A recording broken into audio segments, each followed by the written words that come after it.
O átomo é a unidade fundamental da matéria, é a menor fração capaz de identificar um elemento químico.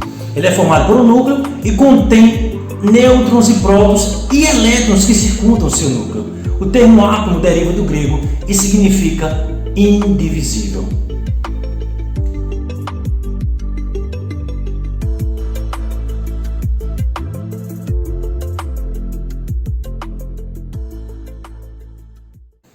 Fala galera, tudo bem com vocês? Tudo tranquilo, show de bola. Vamos aí, trouxe um tema muito importante, muito pertinente do que a gente vem trabalhando aí sobre eletricidade, que é um elementozinho muito simples, um elemento muito presente, muito básico, né? Que é o átomo, galera. Somente a partícula que constitui a matéria, nada mais do que isso, né? Então você já vê aí que realmente não é pouca coisa. Então eu trouxe para vocês hoje, vou trazer para vocês um pouquinho do contexto histórico e os elementos que constituem o átomo. Também, um dos nossos tópicos que vamos trabalhar é a constituição e os modelos atômicos que foram propostos ao longo da história, não é? Nós sabemos que o átomo ele constitui a matéria, que é tudo que tem massa e ocupa lugar no espaço. Mas, como esse átomo foi descoberto? Que cientistas participaram disso? É isso que nós vamos ver hoje. Vem comigo. Olha só. Histórico nessa questão aí. A gente já começa comentando um pouquinho sobre Aristóteles, né? Camarada aí muito top, né? Um filósofo grego muito conhecido, tá? Ele tentou explicar aí a constituição de todas as substâncias a partir dos elementos da Terra, como ar, fogo e água. Já Demócrito, né? Chegou lá com a sua, né? Fazendo toda a sua ciência, né? Ele era um cara cientista, era matemático, né? E era grego também. Então, ele formulou a ideia de haver um limite, tá? Para que a pequenez das partículas, né? Ou seja, existia-se um limite dessas partículas. Então, o que é que ele dizia? Ele dizia que elas se tornariam tão pequenas que não mais poderiam ser divididas. Então chamou o átomo dessa partícula. Beleza? Então aqui já começa a surgir a nomenclatura átomo.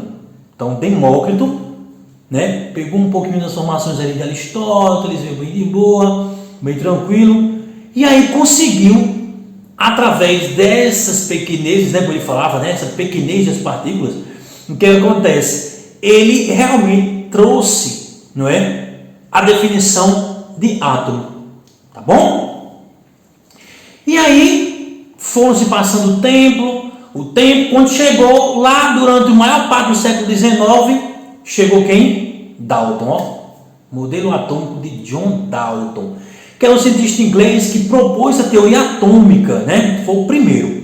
Ele foi quem chegou aí trazendo, né, à tona realmente a teoria atômica, que foi muito além dos pensamentos dos antigos, né? A gente vê, por exemplo, Aristóteles, 384 a.C., ele já começava a pensar e trazer ideias e conceitos sobre essas moléculas, tá?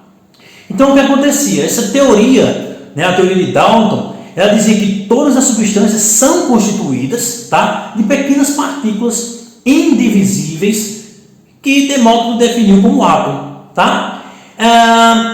Pesquisas, né, mais recentes, eles descobriram que o átomo é formado por outras pequenas partículas denominadas de subatômicas. Então essas partículas subatômicas que nós definimos aí é a constituição bem básica. O átomo ele possui um núcleo, tá certo? Ele possui no seu núcleo os prótons, tá? Que carga positiva, nêutrons, que não possuem nem carga positiva nem negativa, e os elétrons que circulam aí no núcleo do átomo, não é, que tem carga o quê? Negativa.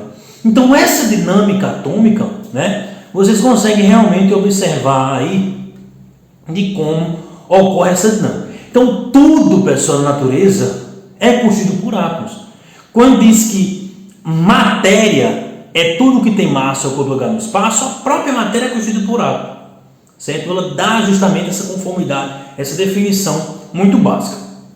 Eu quero que vocês acompanhem comigo agora a estrutura do átomo, certo? E essa estrutura do átomo, nós vamos ver aí os 3 modelos atômicos propostos, né, por Dalton, Rutherford e Thomson. Esses caras foram os feras, foram alquimistas naquela época, né? Eles revolucionaram a química aí com os estudos, né, dos modelos atômicos. E eu vou trazer para vocês aqui agora, modelo por modelo. Vem comigo. Como nós já vimos, o átomo ele é constituído por partícula positiva, partícula negativa e partículas neutras. O núcleo é composto por nêutron e prótons com carga positiva, e circulando esse núcleo temos os elétrons com carga negativa. Diante disso, vamos agora ver cada modelo atômico proposto aí por alguns cientistas. O primeiro deles é a famosa bola de bilhar, né, proposta aí por John Dalton, né, que foi o primeiro cientista a retomar as ideias propostas por Leucipo e Demócrito. E após muitos estudos, ele elaborou um modelo atômico que ficou conhecido como bola de bilhar. Em suma, Dalton dizia que o átomo era uma partícula minúscula, maciça, esférica e indivisível, não podendo ser criados nem destruídos. Similarmente, Leucipo e Demócrito alegavam que toda a matéria seria formada por essas partículas. Em síntese, todos os átomos seriam dessa forma e se diferem apenas em relação à massa. Além disso, os átomos de elementos diferentes também tinham propriedades diferentes, a saber que as reações químicas são responsáveis por uma reorganização dos átomos. Já o modelo atômico de Thomson, né, que era conhecido aí, né, como o famoso pudim de passas, né, nós temos aí, ele foi o primeiro a realizar a divisibilidade do átomo. O modelo de Thomson alegava que os átomos eram uma esfera não maciça, contendo carga elétrica positiva e negativa distribuídas em harmonia. Assim, a carga elétrica total do átomo seria nula. Com isso, Thomson derrubou o modelo atômico de Dalton, pois átomo seria divisível por terem partículas negativas. Além disso, Thomson ele descobriu a partícula nomeada como elétron, e incluiu que ele era constituído de todos os tipos de matéria. Então ele acabou sendo aí reconhecido como o pai do elétron. Já o modelo de Rutherford, né? Ele foi para a Inglaterra procurar ajuda a Thomson para aprofundar seus estudos sobre raio-x, né, e as emissões radioativas. Com isso, em 1911, ele realizou um experimento onde utilizou a lâmpada de ouro e a bombardeou com partículas alfa, a fim de saber qual era a sua trajetória das partículas alfa. Ao saber que essas partículas alfas eram emitidas por um material radioativo chamado polônio, ele estava dentro de um bloco onde as partículas saíram por um pequeno buraco. Esse experimento, ele notou que algumas partículas eram bloqueadas pela lâmina, enquanto outras partículas sequer eram afetadas e ultrapassavam a lâmina, sofrendo um certo desvio. Segundo ele, isso era explicado pela força de repulsão elétrica das partículas. Como resultado, Rutherford notou que o átomo não era maciço, como proposto anteriormente, sendo descontinuído, nucleado e composto por duas regiões. Essas regiões seriam o núcleo do átomo e a eletrosfera. A carga do núcleo é positiva, que seria o próton, enquanto a eletrosfera é composta por elétrons, que giravam em torno do núcleo. Então o modelo de Rutherford ficou conhecido como modelo do sistema planetário, onde os elétrons se moviam ao redor do núcleo de próton. O modelo atômico já de Rutherford, ele era exatamente o modelo de Niels Bohr, recebeu esse nome pois ele teve como base o experimento de Rutherford, apenas melhorando alguns aspectos. Niels alegava que os elétrons se movimentavam ao redor do núcleo, não giravam aleatoriamente, mas sim localizados em órbitas circulares determinadas. Segundo Niels, cada órbita circular de elétrons apresentava um nível de energia definitivo e constante.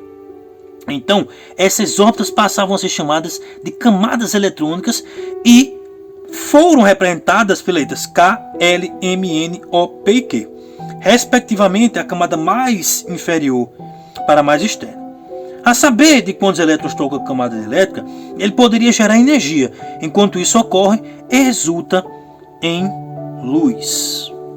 Viram aí, galera, como é bacana entender melhor essa história atômica, compreender as partículas atômicas e conseguir aplicá-las nas nossas aulas. Espero que vocês tenham gostado, espero que vocês tenham entendido essa dinâmica atômica, não é? Já sabe, né? Dá aquele like, compartilha, comenta, não é? Vamos espalhar conhecimento aí para todo mundo, beleza? Gente, Deus abençoe a vida de vocês grandemente. A gente se encontra aí em uma próxima aula. Forte abraço. Valeu!